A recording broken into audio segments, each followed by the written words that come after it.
Well, good morning, everyone, and welcome to the Township of Georgian Bay for our Planning Council meeting of Tuesday, September 9th, 2025. And I'd like to call this meeting to order at 9 a.m. And in the spirit of reconciliation, we wish to acknowledge the enduring relationship between Indigenous peoples and the territories they have traditionally occupied. We recognize and deeply appreciate the historic connection they have to this place, the land, the water, the sky, and all that live on, in, and above it.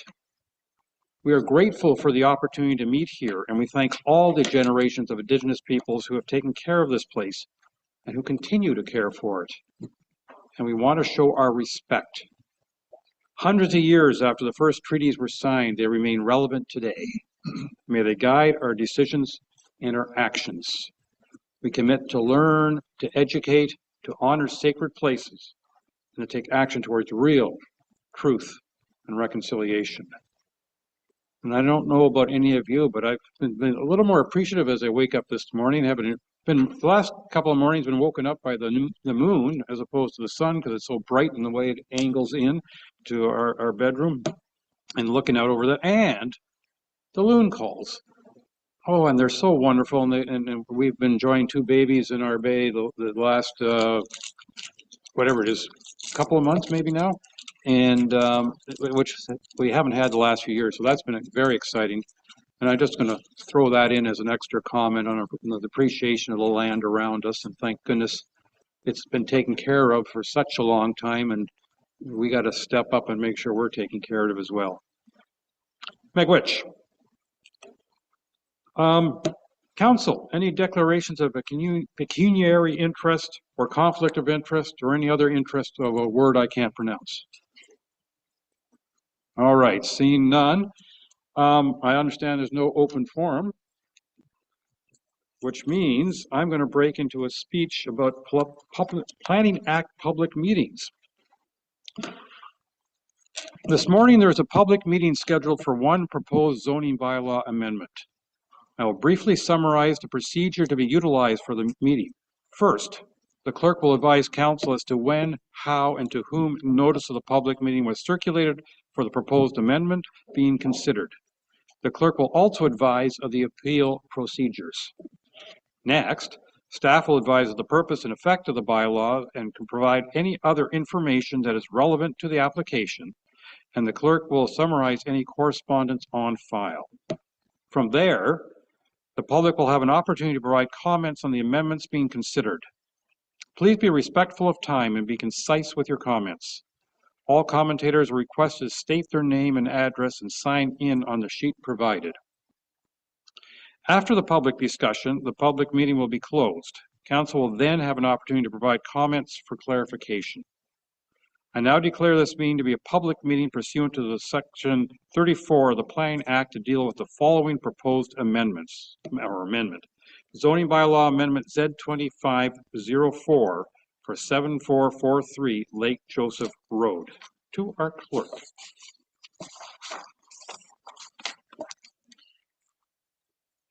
Notice of the public meeting was sent by first-class mail to the respective owners and assessed persons within 120 to 800 meters of the property subject to the proposed applications, and to those persons and agencies likely to have an interest in the applications. These notices were sent at least 30 days prior to this morning's meeting.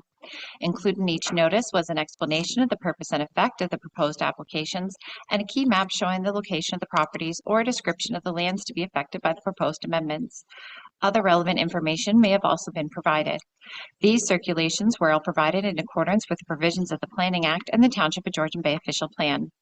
Members of the public are advised at this point that unless they make an oral or written submission to council before council makes a decision on these applications, that any subsequent appeal to the Ontario Land Tribunal may be dismissed by the tribunal. Anyone who wishes to be notified of council's decision respecting the proposed zoning bylaw amendments must submit a written request to the planning department. And any correspondence on file? One letter was received from the District of Muskoka stating they are not opposed to the approval of the application. Thank you. Mr. Kratky, I believe this is your file, and if you could be so kind as to provide us an overview, I'm sure everyone would appreciate it. Thank you, Mr. Mayor. And with your permission, I will share my screen.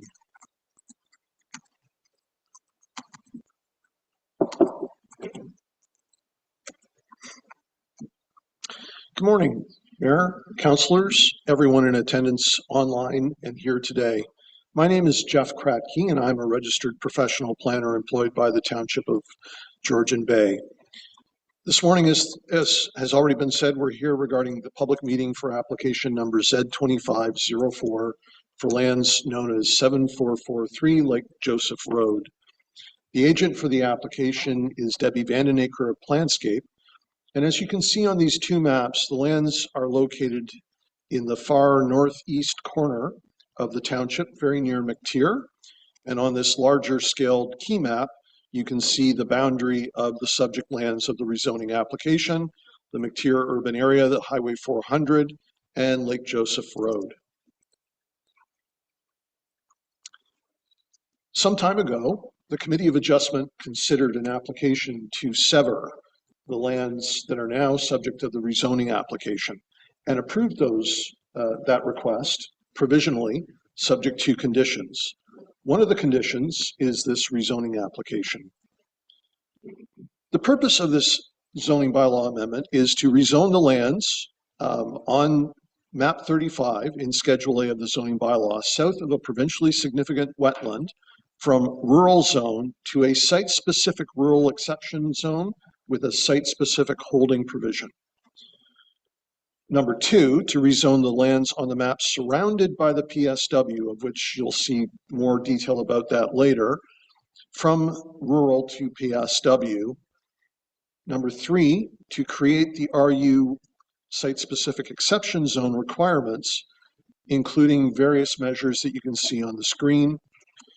And lastly, to create site-specific holding provisions to implement the recommendations of a scoped EIS. The effect of the proposed zoning bylaw amendment allows rural land use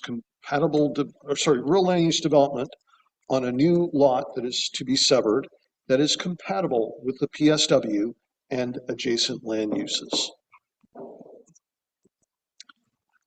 The proposed development includes site plan control to protect the PSW, and there are a number of recommendations in the ESA that need to be implemented through site plan control.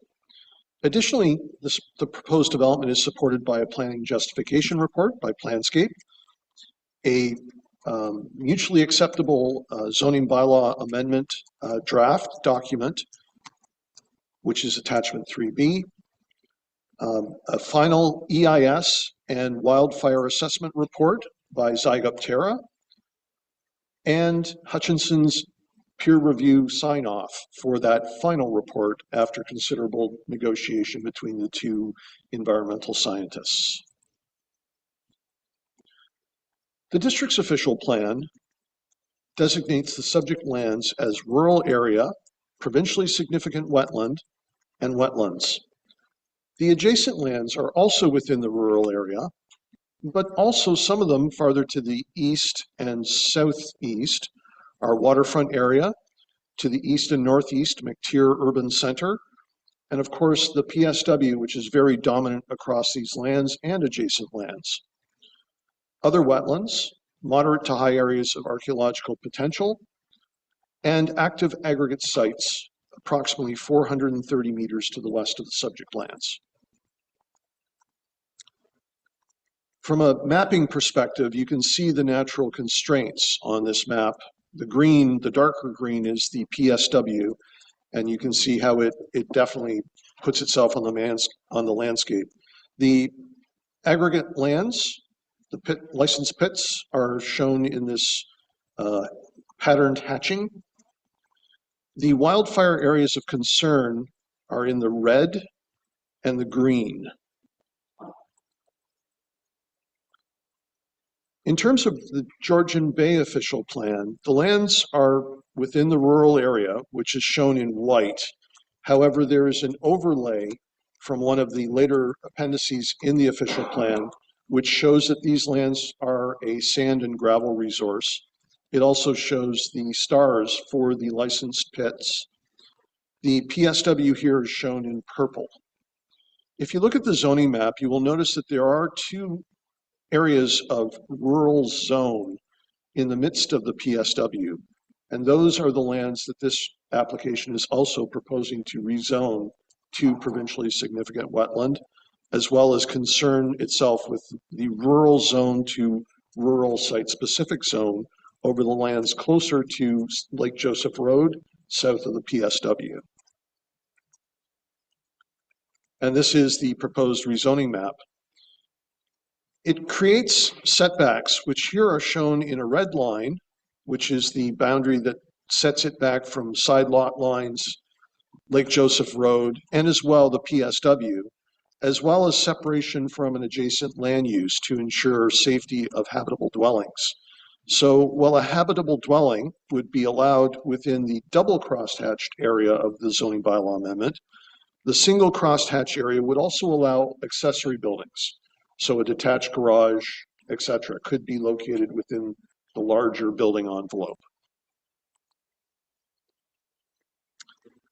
And lastly, I've provided council with a view from the air, of course, just so that you can get a sense of the existing natural and man-made features on the land.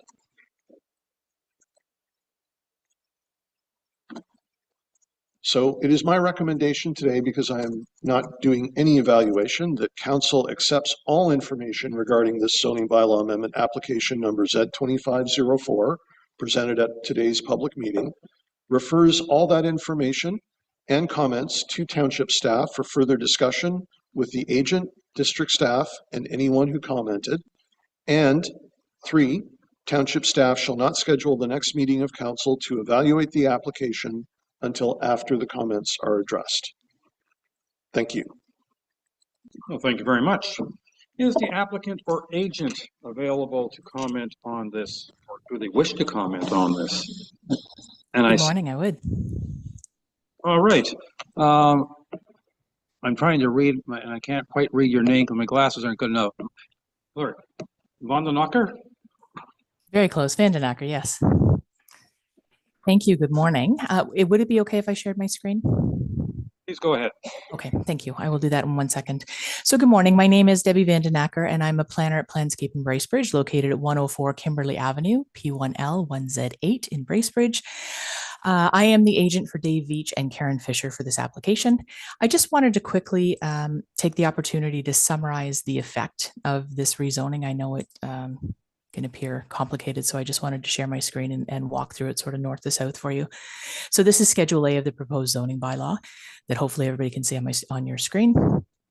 The hatched green areas here that your planner was speaking about, these are voluntarily being asked to be rezoned to PSW by the applicant. The EIS did not specify that. This family for generations and generations has been protecting this PSW, and so it just makes sense that if someone was to try in the future to develop these pockets, that there would be access impacts to get to the pockets across the PSW, and the landowner didn't want that. So these are voluntarily being requested to be rezoned to the EP PSW zone.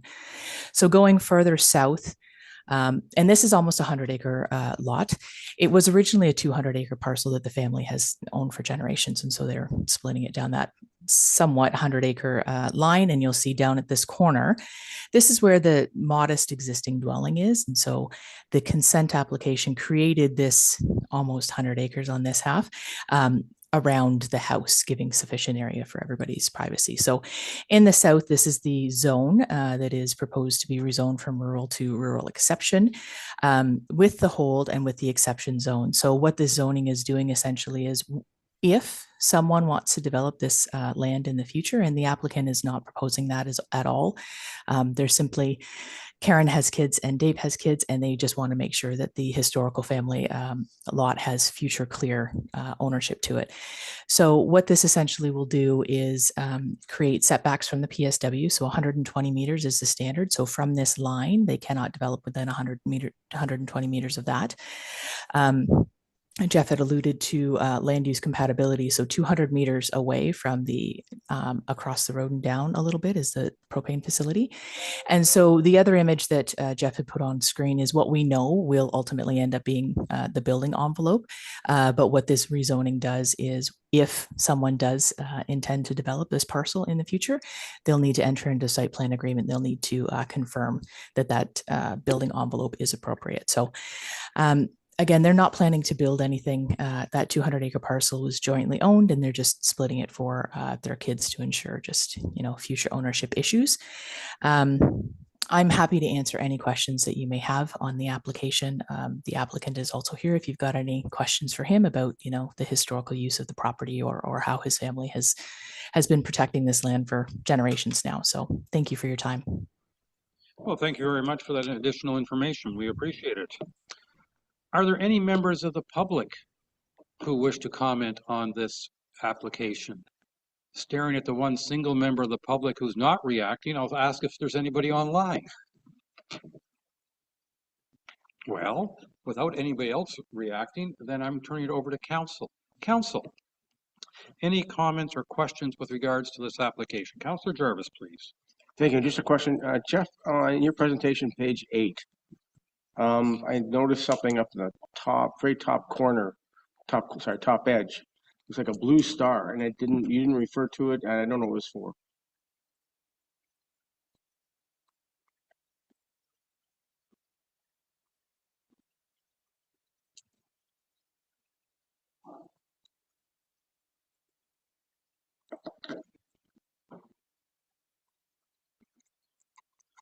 So I believe that is GeoHub's marking of the subject lands. Normally it's a black dot. I don't understand why on that map it's a blue dot that is so large. Oh, okay. And quite frankly, I'm more concerned for the gravel operations than for this property, but thank you very much. Thank you. Councillor Cooper. Thank you, Mayor. And to Planner Kratzky, you made mention of a final report, so to speak, that would come forth after discussion with staff and the consultants and so forth. I just wanted to understand when that would occur. In other words, would there have to be another on-site evaluation report? Is that correct? So given that there was no public input except from the District of Muskoka and they had no objection, and I haven't discussed this with Debbie Vandenaker as of yet, but it would be my intention to bring this back to council likely in October. But again, that would be subject to discussions with Debbie.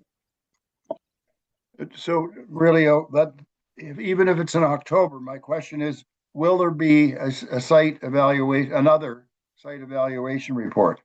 Yes or no? It will be the first staff report providing council with an evaluation, yes.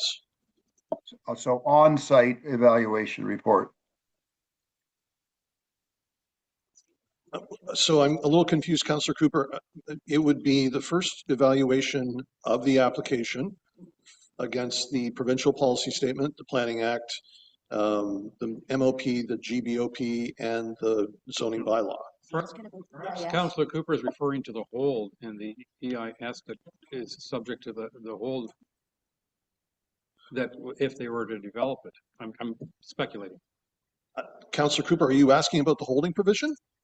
Yes, and the lift, and so the lifting of the hold, but also you mentioned that there would be a final report, and I'm wondering in the final report if there's on-site inspection related to that report, so something final. And my only point for raising this is I hope that happens before the snow flies, because you can't evaluate something like this very well other than when it's sort of in season, so to speak. That's the reason for my question. So there is no intention, as Debbie Vandenaker stated, Councillor, for any immediate development of these lands. And the reason for the holding provision, rather than somebody moving directly now into site plan control, is just that they don't actually have a proposed construction project to take place on these lands at this time. And so therefore, the way in which the zoning bylaw was structured was to create an RU site-specific exception zone with a site-specific holding provision so that at some future date, the existing peer-reviewed EIS could be implemented.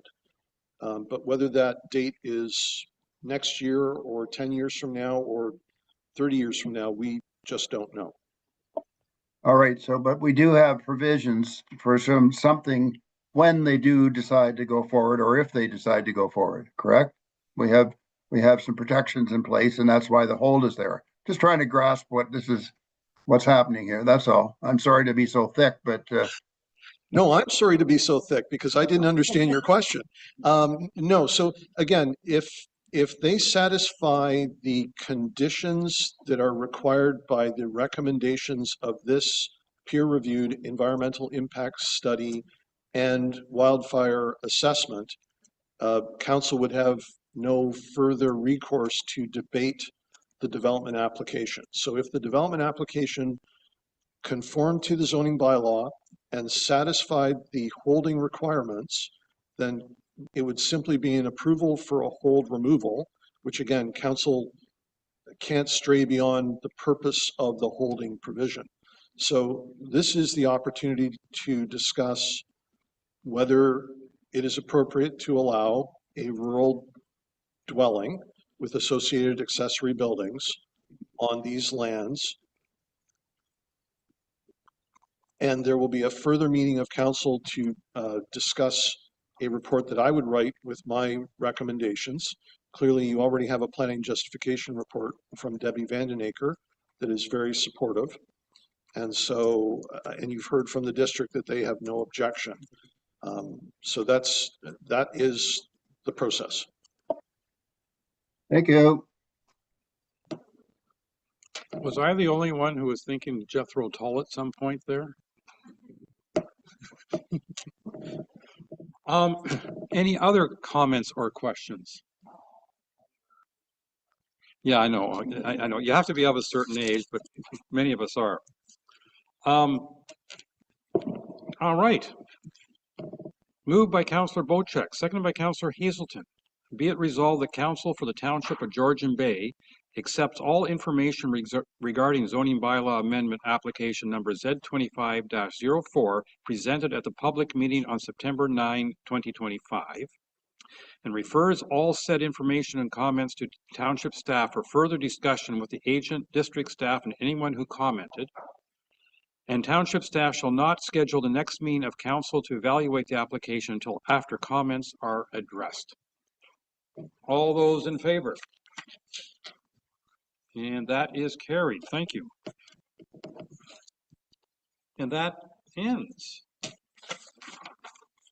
This concludes, is the word I'm supposed to say. This concludes the Planning Act public meeting portion of the agenda. All comments, questions, and concerns raised at the public meeting have been recorded and will be taken into consideration by staff prior to a recommendation being brought forward. So I declare this meeting closed at 10:23.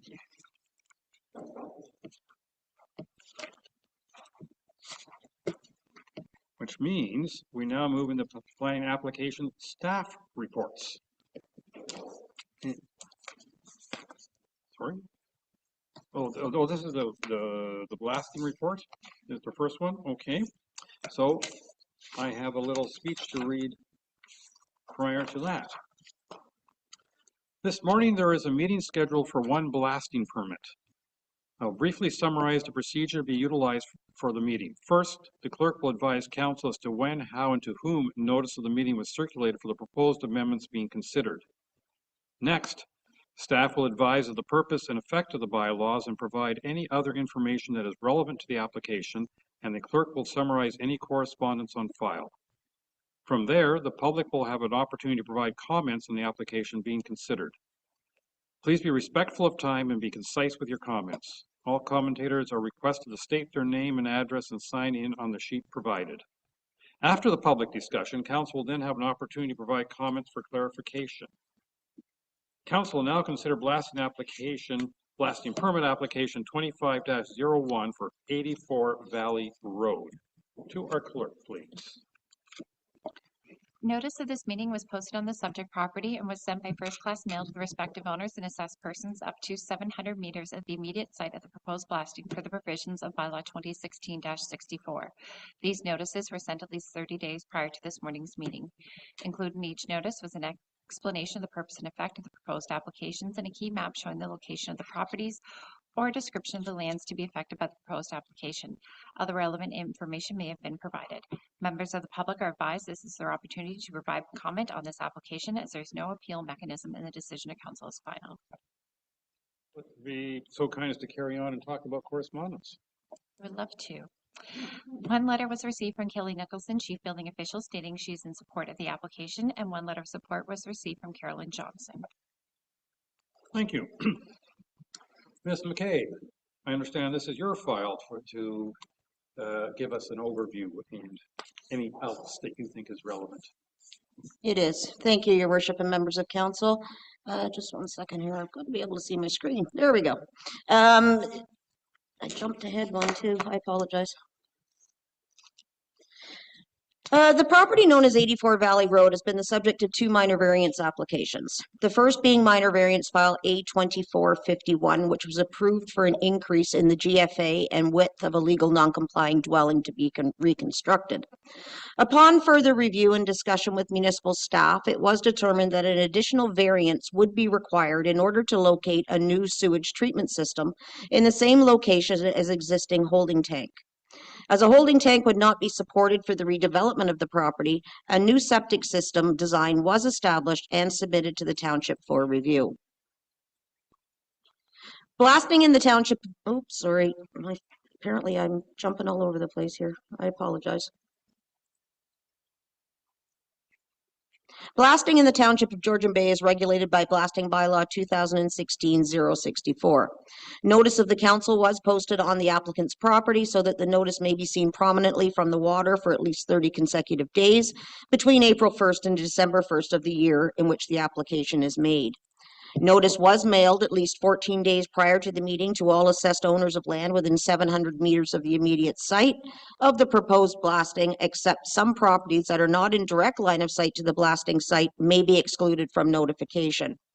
It should be noted that the review of the blasting permit application is a township prescribed process and affords the public an opportunity to make comments to council.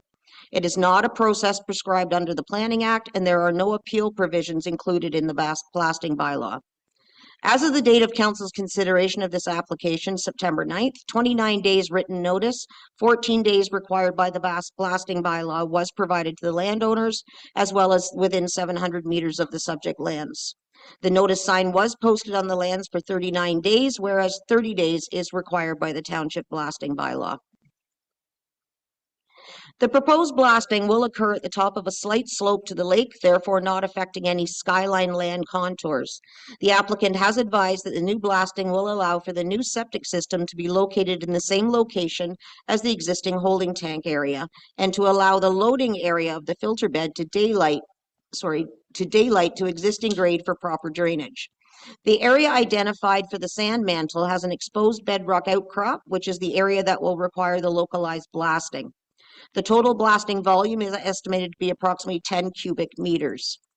The proposed blasting is necessary to create adequate depth for imported sand and to ensure that the effluent can properly daylight to the existing grade for drainage and system functionality. The blasting will be limited to the minimum extent necessary and will be carefully controlled to avoid disturbance to adjacent properties, structures, or the natural shoreline. All work will comply with safety and environmental best practices and will be conducted under the supervision of qualified professionals.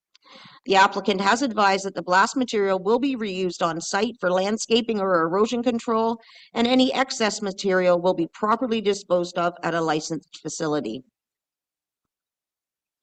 The applicant has indicated that the excavation is required in order to accommodate the new proposed tertiary treatment system that will include a Waterloo ECP phosphorus removal unit within the pre-treatment tank, which removes 90 to 99% of total phosphorus using iron electrode technology without providing sludge or altering pH levels. This alternative solution, which is a Waterloo biofilter flatbed system, is necessary due to the constraints of the lot, including its narrow width, proximity to Little Lake, and to the presence of shallow bedrock.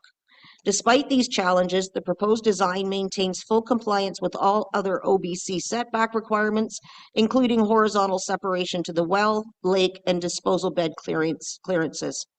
Planning staff recommends that blasting permit application 2501 for lands located 884 Valley Road be approved. As the existing holding tank is being replaced with a tertiary treatment system, including phosphorus removal, adding a level of protection to the lake will benefit not only the subject lands, but abutting property owners and the environment as a whole.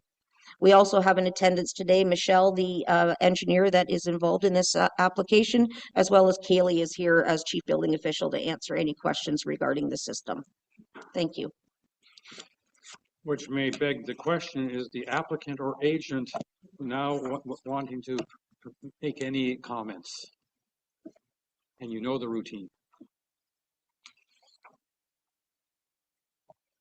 Good morning. Thank you very much. Thank you, Deb, for the presentation. I'm here and just happy to answer any questions or comments that come up. My name is Michelle Dada with M&T Consulting. Thank you.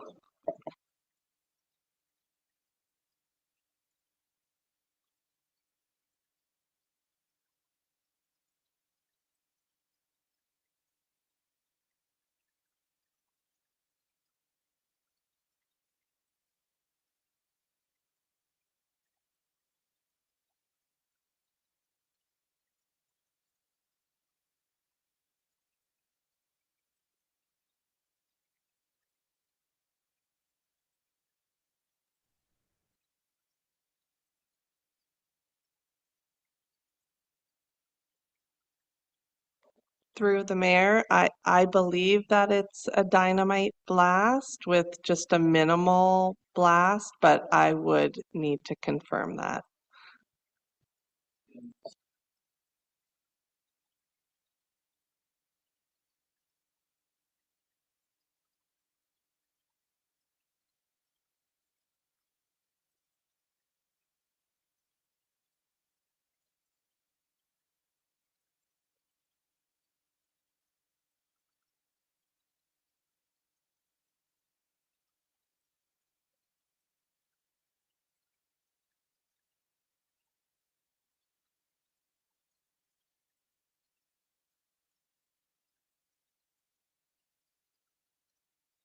Through your worship, to Councillor Bochek, I don't know the name of it. If Michelle does, that would be great. Otherwise, I will definitely do that in the future.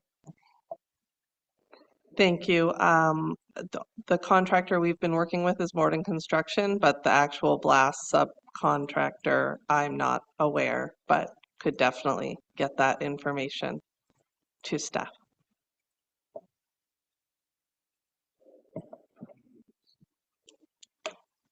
Thank you. Councillor Jarvis. Thank you. And through the mayor, I made this comment at a committee adjustment. I'll make it here. I think it's kind of weird. It's like a cart before the horse situation where we've approved at committee of adjustment, we approved an expansion of the dwelling, and then only after that find out that the septic system isn't suitable at all, being a holding tank currently on site. Obviously, what we're looking at here is certainly better than a holding tank, and I understand that. But is there some way, or are we restricted by the Planning Act in situations like this? I think if I were the owner of the property, I would have liked to have known what I was up against before I put in any kind of application to expand the size of my building. Through you, your worship, I can make a comment on that. I believe I agree with you 100% on what you're saying. When they came first for the variance for the legal non-complying dwelling to increase it and rebuild, Kaylee and I had discussed the holding tank at the time. And like Kaylee had said, is when the time comes, it's got to be changed. And I had made comment about that to the owners at the time, and they said, yep, it's being dealt with. Then, as you know, they came back for a reduction in the side yard setback for a new septic system. So at this point, we now realize we have to blast. So it just seemed to be a progression of maybe little hiccups along the way that had to be dealt with. But I agree with you 100%. I think it's something that needs to be dealt with prior to bringing an application to the committee to agree to enlarging a legal non-complying dwelling. And is that something that we can put into the process, our process then? I can't see why we couldn't, but I will let the director just comment on that. Get the big man on. Thank you. Just let me turn my camera on. Okay. So one of the changes that we did do to our application process, if we have included on our application forms, whether it be a minor variance or some other planning application, the question, do you anticipate blasting? So that's one attempt to try and bring these items to the forefront. Clearly it wasn't anticipated or caught at this one or anticipated, I can't remember, but that's something we are doing so that as early in the process as possible, we are aware of what implications, particularly if there's blasting, to occur, because as both Committee of Adjustment and I think Council have expressed to us, they feel that's important information to know when they're considering the initial development proposal. So I think we'll see less of this, but it does happen from time to time. As Ms. McCabe mentioned, applications do sometimes evolve. Appreciate that. Thank you. And just a follow-up question. Thank you, Mr. Mayor. I think many of us, part of the concept of blasting the very terrain we come here to appreciate, even though in this case it's probably buried under some sediment. But was the possibility of installing this unit above grade with suitable fill considered, or is that just not a possibility? Through you, Your Worship, yes, it was considered, and I'll let Kaylee respond to that. Through Your Worship, no, it's not. Where the actual system itself is going is in the ground. So the only area for the actual loading area and mantle is in that direction of where the rock. This is a very restrictive property. This is the only option for where the system can go. Appreciate that. Thank you. Thank you. Excuse me. Thank you. Councillor Cooper, please. Thank you, Mayor. And I hope I'm not asking the same questions. I don't think Councillor Bocek's mic was on, so I didn't have any sound during that session, but apologize for not noticing that. Sorry. Well, in any event, hopefully it's not relevant to what I'm asking, but I just wanted to understand the issue of setback. I understand the site is very restricted, but on the other hand, it's my understanding that while this may meet the OBC requirements for setback, it clearly doesn't meet, or maybe it does, but tell me, it meets the District of Muskoka or the Township of Georgian Bay requirements for setback for a septic system, because they're very different. The district and township setback is 30 meters, not 15. So, and as I understand it, there's been lots of case study on this, and basically the township is required to enforce its own bylaws first. In other words, whatever's the strictest prevails. I'd like to hear a comment on that, please. Thank you. Through you, Your Worship, to Councillor Cooper. Councillor Cooper, there was a minor variance that was approved at the early August meeting for a reduction in the side yard setback for a sewage treatment system, as well as a reduction in the high watermark setback to allow for this treatment system to be placed in the exact location as where the holding tank was. We also had many conversations. Kaylee had many conversations with the applicant's agent, Michelle, and myself, and we discussed how to basically better the situation, shall I say, when it comes to the proximity to the high water.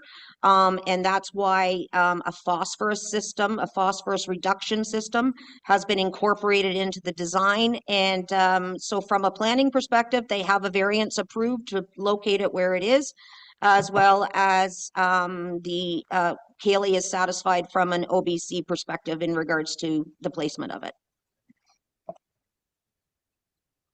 Thank you for that. I just one quick question on that. So just what you're also saying, though, is that for some reason this now meets our standards when in fact it really doesn't. And the phosphorus system is lovely, but once again, it doesn't meet our standards. Is that not correct? Through you, your worship, the Committee of Adjustment did approve the minor variance, so it does meet the requirements according to the Committee of Adjustment's decision. As for OBC, any questions pertaining to that, I will let you direct that to Kaylee. Well, I think you've answered my question. The Committee of Adjustment approved something, but I didn't necessarily see where the Committee of Adjustment was. Were they made aware of what the district requirements are? Through you, your worship, yes, they were, Councillor Cooper. They were advised in a lengthy staff report in regards to the provisions and policies relating to both the district official plan, our official plan, and our zoning bylaw. Concerned about the precedent being set here. Thank you. Thank you.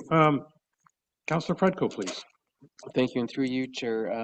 One more question. I mean, I just wanted to kind of explore the Committee of Adjustment knowledge or not knowledge of the need for the blasting. If, and this I guess would be more to our CBO, if the application had come to you with the same property without the need for a minor variance on the side setback, and the property was being expanded with the holding tank, the blasting still wouldn't have been necessary. I guess I'm just thinking, what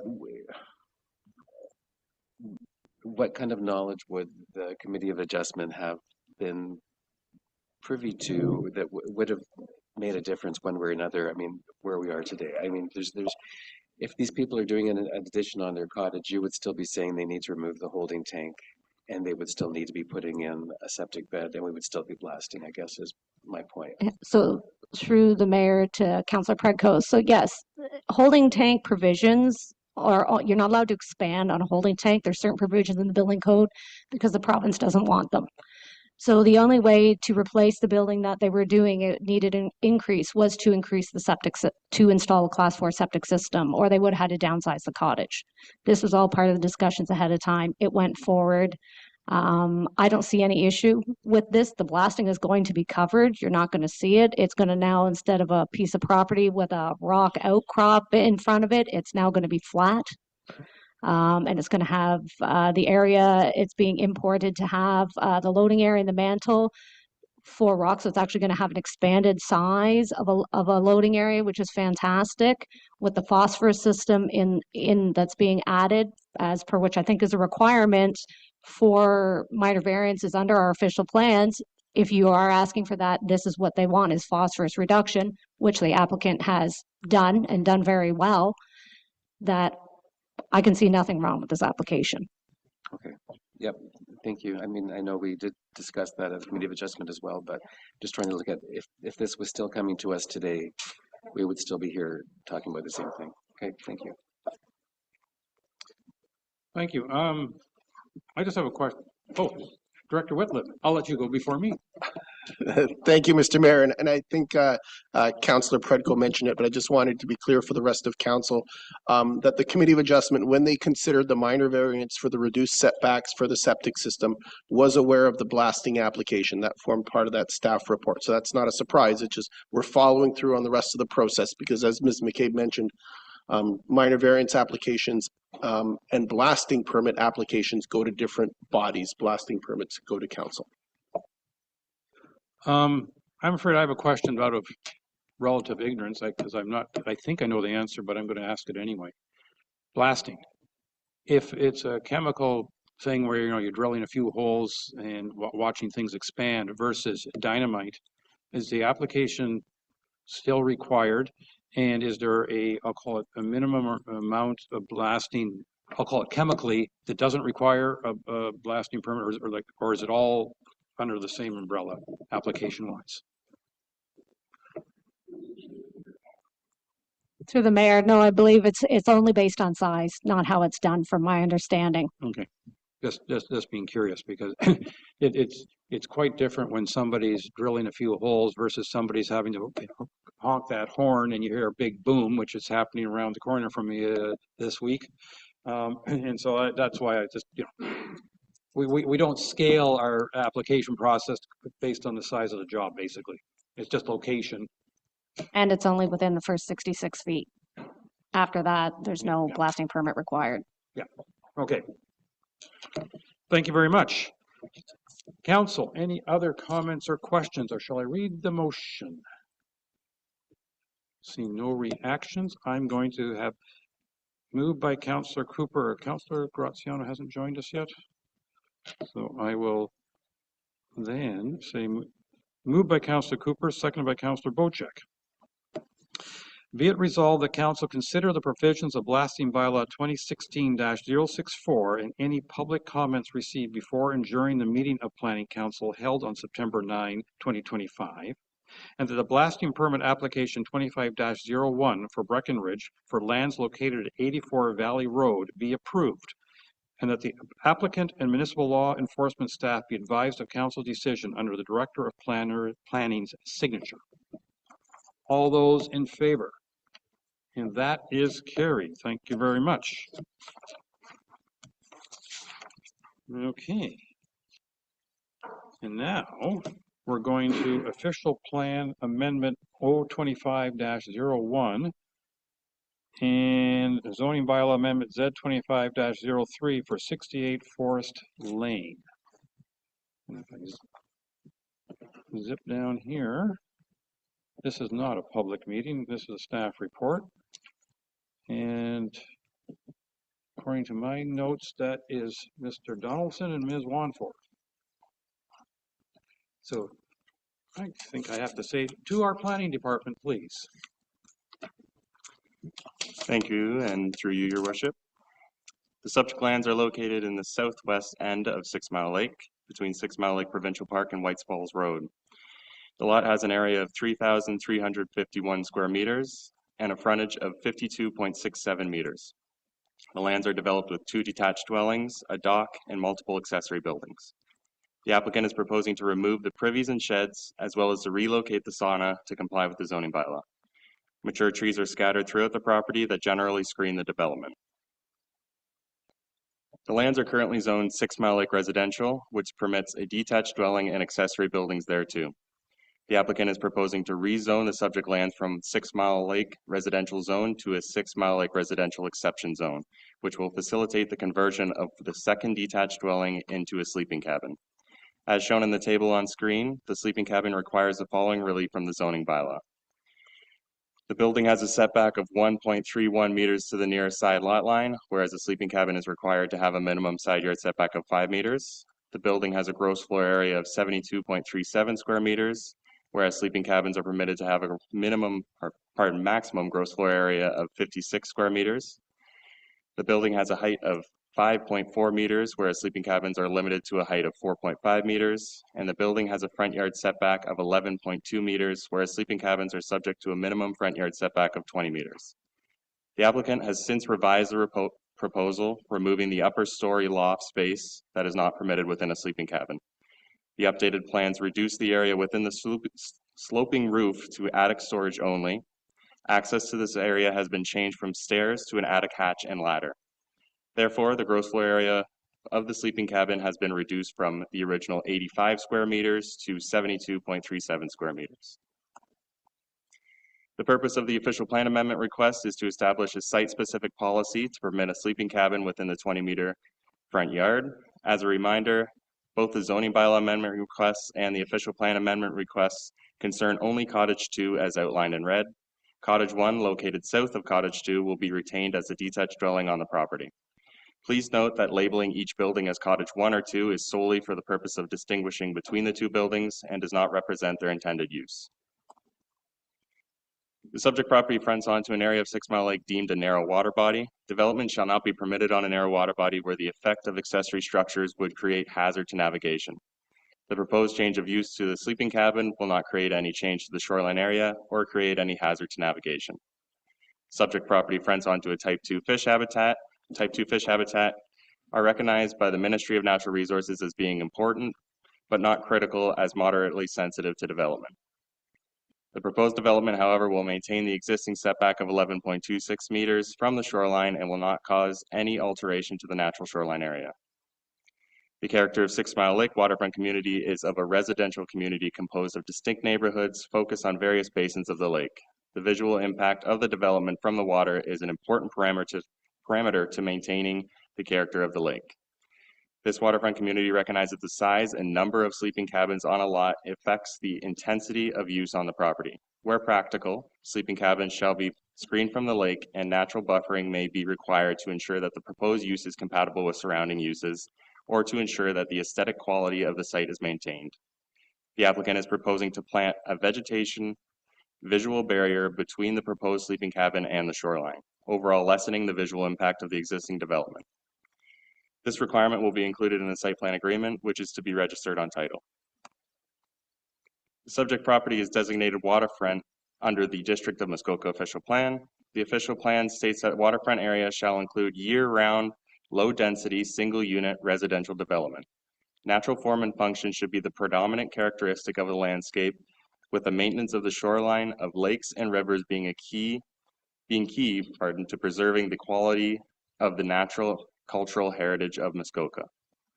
Tree cover, vegetation, and other natural features are encouraged to be retained to uphold the visual and environmental integrity of the waterfront area. The proposal aims to de-intensify the use of the property, reducing it to a single unit residential development with an accessory sleeping cabin. The applicant proposes tree planting, offering an increase in natural form and visual screening of the proposed sleeping cabin, whereas visual screening of the dwelling is being retained as currently exists. Through the zoning bylaw amendment and official plan amendment request, the owners are looking to remedy outstanding planning issues while also addressing accessory building clustering. The applicant intends to create greater vegetation screening while removing or relocating the existing accessory buildings and tidying the remainder of the property as a whole. The development proposal will see an expansion to Cottage 1, remaining as a primary dwelling. The proposed expansions will be compliant with all applicable provisions of the zoning bylaw and will make Cottage 2, the sleeping cabin, subordinate and incidental to the primary dwelling. The sleeping cabin has a proposed gross floor area of 72.37 square meters, whereas the dwelling has a proposed gross floor area of 83.77 square meters. And the sleeping cabin has a height of 5.4 meters, whereas the dwelling will have a height of 5.58 meters.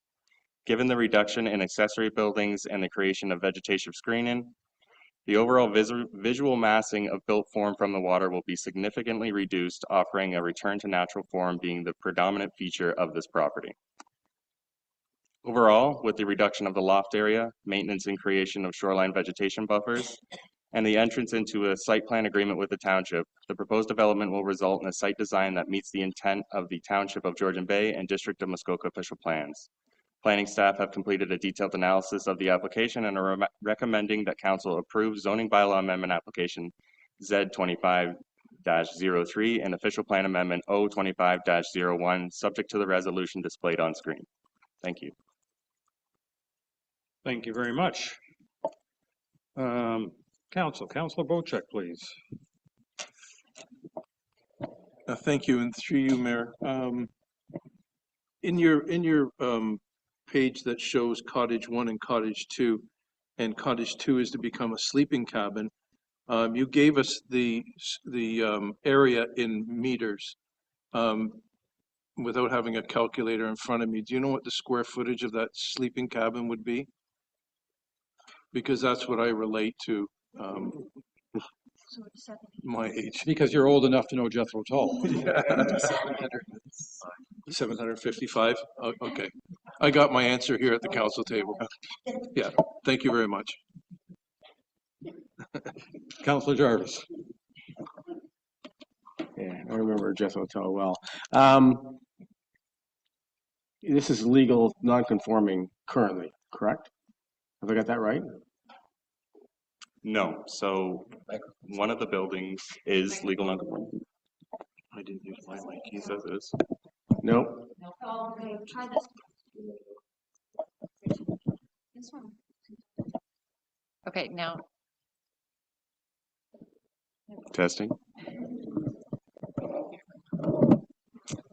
So one of the two buildings is legal non-conforming, but the second building, being dwelling 2, was built without permit, so it is not considered legal non-conforming. Okay, and by right, they'd be able to rebuild on the same footprint, correct? No?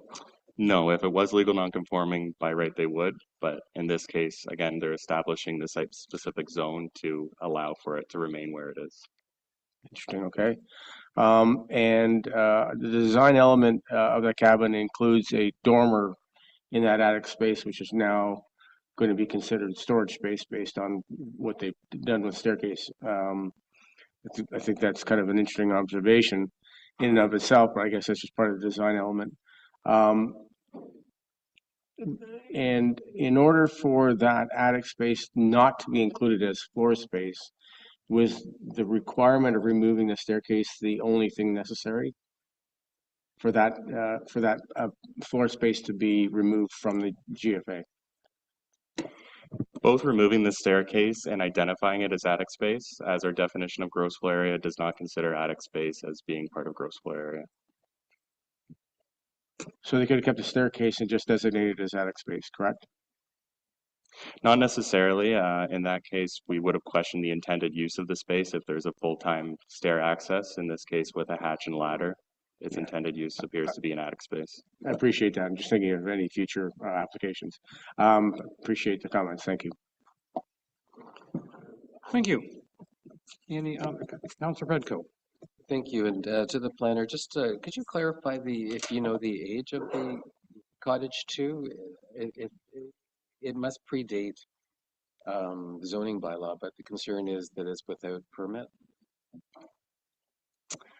Through the mayor, yes, we can. We're just pulling up the data here on Shania's computer. It doesn't look like it's a 2014 structure. No. But...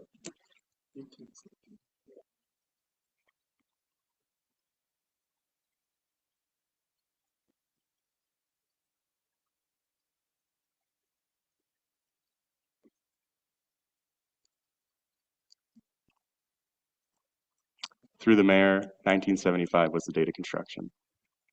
Okay, so, and in terms of, I guess, we don't have records of a building permit then for that structure? No.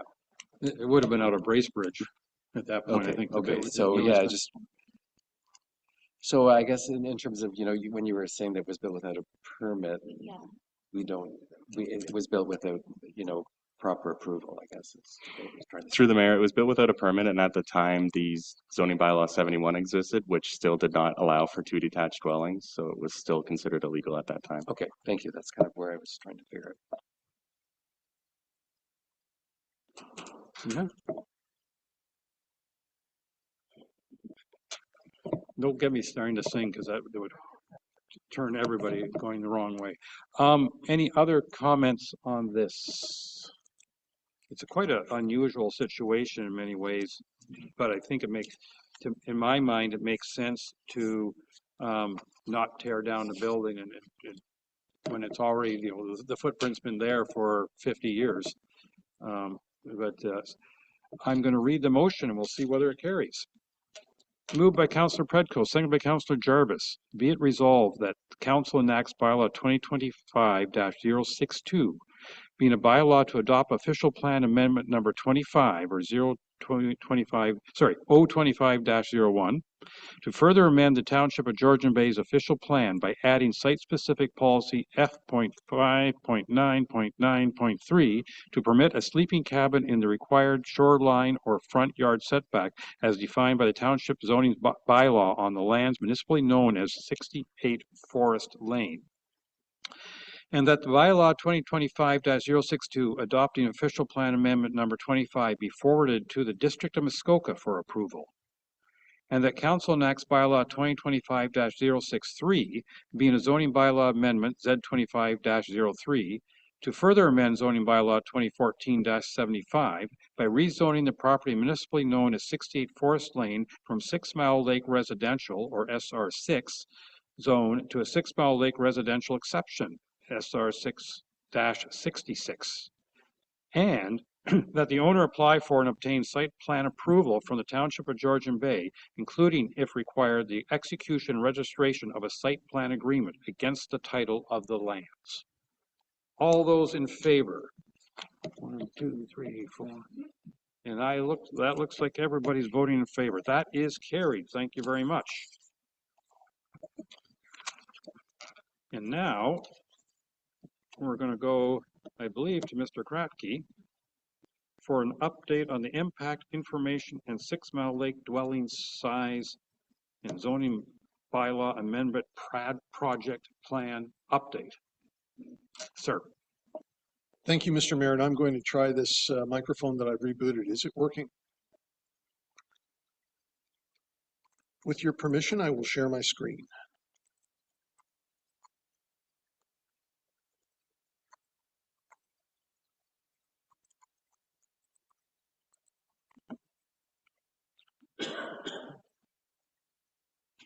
Six Mile Lake has been a matter of concern now for more than a year to council because some time ago an official plan amendment was approved, and then council asked staff to look at bringing forward a zoning bylaw amendment. Although no zoning bylaw amendment is absolutely required by that official plan amendment. The purpose of the zoning bylaw amendment would be to look at whether it is appropriate to increase the gross floor area that is permitted by the zoning bylaw as of right in the SR6 zone. In order to do so, Section 3412 of the Planning Act requires that those considerations be very publicly available. And unfortunately, the township has been stuck in a loop for the last year or so, trying to receive permission from MPAC to populate summary tables to inform that discussion that could be publicly available, not just for council's consideration during that zoning bylaw amendment process, specifically under the official plan amendment, but in the future, during applications like the one that council just discussed, where 6 Mile Lake is being considered. And part of the policies of that official plan amendment speak to the character of 6 Mile Lake. And these summary tables have been underway now for quite some time. We're somewhere north of 70% finished doing a Georgian Bay Township database. And we've also written all of the formulas to populate these cells. What we discovered very quickly was that the mode is going to disappear from these tables because the preponderance of lots that are vacant influences the mode to be 0, which is not a very helpful part of the discussion. But what we're also seeing initially is that the MPAC request to black out any cell that has 5 or less lot counted within it is going to black out a lot of information and leave a lot of questions about the character. And so at this point in time, we believe that we can still achieve this project timeline, which would essentially have a public information session sometime in November and a public meeting sometime in January. But we can only do so if our student who was with us this summer is available on a 1-day-a-week basis for the remainder of this term. And he has organized his academic schedule so that he can physically be in our offices 1 day a week, because much of the information he's going into is only available in property files or other files that cannot be taken off site. And so he also benefits from having family residents nearby, and he is willing to make himself available for that. However, at this point in time, we're asking for council to approve that. And so the recommendation is, be it resolved that the Council for the Township of Georgian Bay accept confidential impact product use sheet, updated information regarding the 6 Mile Lake dwelling size ZBA project plan, and direct staff to complete the township database for use in the project plan. Thank you. Thank you. Now, just for comment, we got this pink sheet that is to be returned, I presume. And the only reason we have it is because there's that sentence here saying that provided that at least 5 properties are included in each aggregation. That's the main reason we have the pink sheet in front of us? Yes, and the other reason it's pink is because it is confidential. Yeah, okay, but I just want to make sure we understood that this sheet should be returned. And it's the main reason you wanted to share it with us is that 5, to prove that 5 limit, or if you, okay. Now that I've got that, I wonder if you could stop sharing the screen so that I can see if anybody's got their hands up or wants to ask any questions. Yes, my apologies. Well, that's fine, because we're now there, and I'm going to start with Councillor Cooper, please.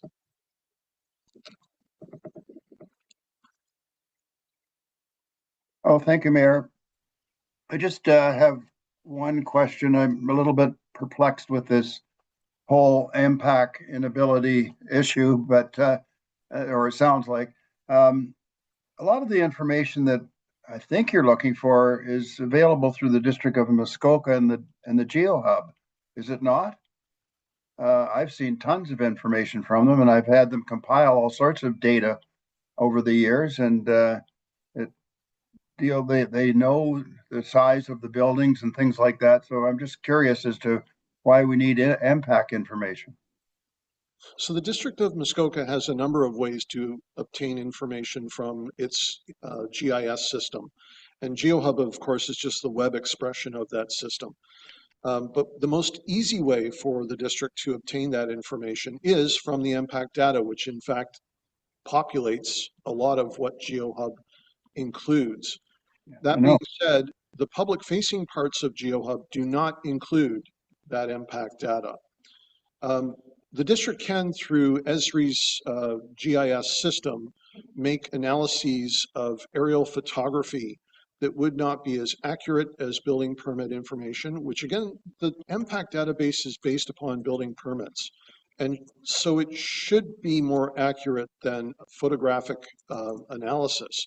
But the challenge, and district staff did in late August, early September, undertake some experiments to see if through GIS systems they could quickly automate the type of information that our student has been building from our physical files.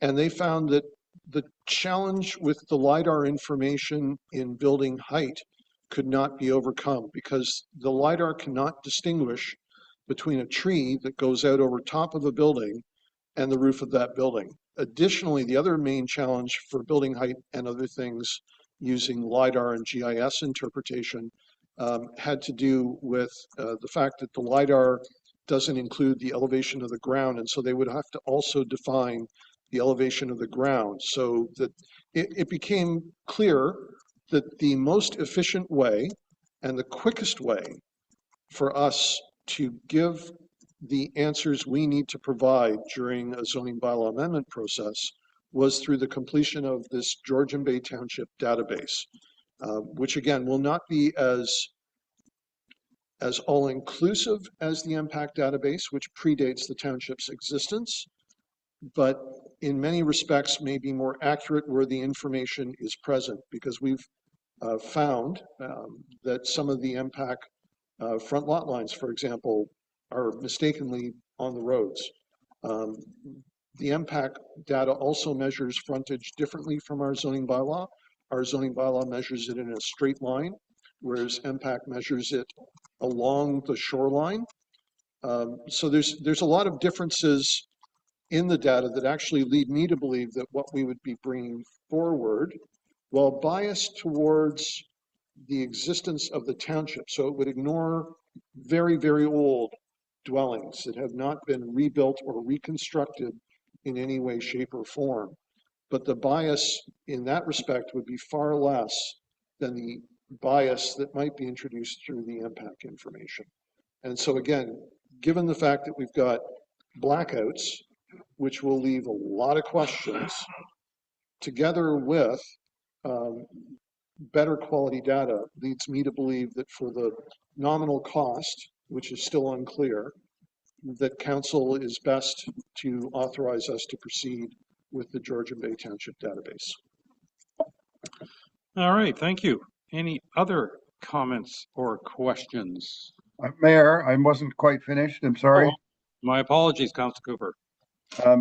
I did put my hand down because we were hearing an answer, but I just wanted to get some clarification because your end result is you're trying to find out sort of sizes of dwellings in 6 Mile Lake. Is that correct?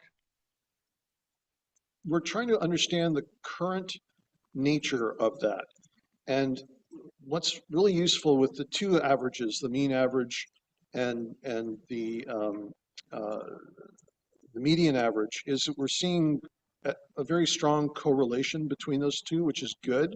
It suggests that while there may be some differences in the size, that the vast majority of dwellings on 6 Mile Lake are similar in size based upon their lot size. But what that is also suggesting is that it may be appropriate for either a multiple zone approach in the SR6, or more likely, an approach that includes a table where the size, the GFA permitted is dependent upon the size of the lot.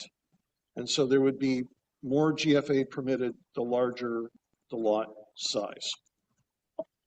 Mayor, if I could just sort of continue down this, only in that this is a challenging way of getting at information. And I think one of the things that the township may have learned many years ago was that certain communities did surveys of their community through an independent, and the data was tabulated by an independent consultant. And they found out a lot of this information from the property owners, not from MPAC, not from GeoHub, not from anything else, but that's how these community plans were put together. All that information was available through a survey. And basically what we found in some of those communities was that, you know, the average dwelling was somewhere between 12 and 1,500 square feet. And I would suggest to you that it's probably very much the same case in 6 Mile Lake. And so I don't know, this seems an awfully complicated way to try and get information, and it's taking forever and costly. So I think we also had a committee that was put together that made some recommendations as to how to deal with community plans. And I'm not seeing that really being paid attention to here. My comments. Thank you. Through you, I think the one important point I haven't remade this time that I did make on July 7th was that prior to January 1st, 2024, we could have very quickly done this. There was no issue. It would have been finished. It would have been out the door. It was the result of a new agreement between MPAC and the Township of Georgian Bay, which is similarly shares an anniversary with new agreements with municipalities across Ontario. It changes the way in which we can gather that information. And while some of the previous background studies did rely entirely upon community input, I think some of them did both. They relied on community input, but was fact-checked by the MPAC data, which was at that time available for that use without this additional step. And again, I agree with Councillor Cooper. I have been very frustrated with MPAC. And the reason this didn't come to council in August was that I honestly hoped and continued to discuss with MPAC this blackout requirement and whether it could be reduced to some lesser number of lot counts, but there is no flexibility. So I think we're at a choice. And basically it's either accept what MPAC is offering us or finish what our student is mostly finished. Mr. Mayor, if I could just final comment on this, because this is a, you know, a very challenging situation as it's been described, and a lot of time has been spent on it. And I just would like to say that while some of the data may have been able to be checked in the past against the impact data. I think it was checked, and it turns out I don't think the communities were telling us a story. The information that was there was legitimate. And I think we could get legitimate information from our community as opposed to trying to work with this, cumbersome situation with MPAC. I just think, so what? Anyway, those are my observations. Thank you. Thank you. Director Whitlow. Thank you, Mr. Mayor. So Mr. Kratky has provided a number of reports on this topic all the way through the process, excuse me, providing council with updates. From the get-go, the direction was given for staff to undertake this scientific approach. So this is really just the latest update, confirming that we've almost got all the data we need and we just need a little more time and a little more assistance from our students. So revisiting the methodology is not useful at this time. Thank you. Any other comments or questions? I think I will repeat myself, and I've said this a number of times in the past. It is very frustrating where impact, an organization paid for by the taxpayers, providing information from the municipality, is restricting our use of that information. And yet they love to do their sales pitches and their glossy brochures and everything else about all the service they're providing. And through no fault of their own, they've not really done what they're supposed to do for 9 years now, which is actually assess properties and bring them up to date. And I'm not blaming Impact for that, but anyway, it's all very frustrating. But I also think to Councillor Cooper's remark, yes, there's no question that on 6 Mile Lake, you'll find a lot of cottages are 12 to 1,500 square feet, as you will in many other areas. But it's surprising how many new developments are double that size or more. And therefore, I think the balance is changing, whether we like it or not. Things are evolving. And with that, I'm going to read the motion. And it's moved by Councillor Hazelton, seconded by Councillor Predko. Be it resolved, the council accepts the updated information regarding the 6 Mile Lake dwelling size, ZBA 2024-26 project plan, and directs staff to complete the township database for use in the project plan, and that the additional student time be approved for up to $1,500 funded from the existing budget to facilitate the completion of this project. All those in favor? And that is carried. Thank you. And I remind everybody we should be returning the pink sheets.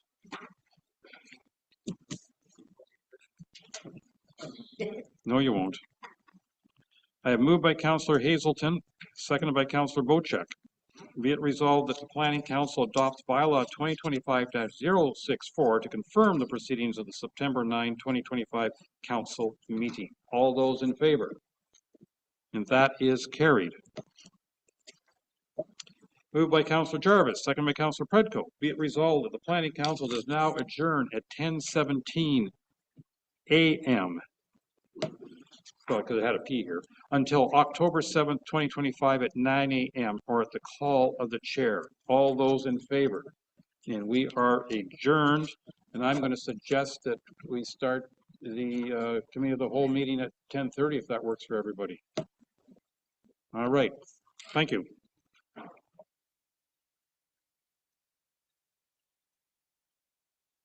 So, Councillor Cooper, you'll have to exit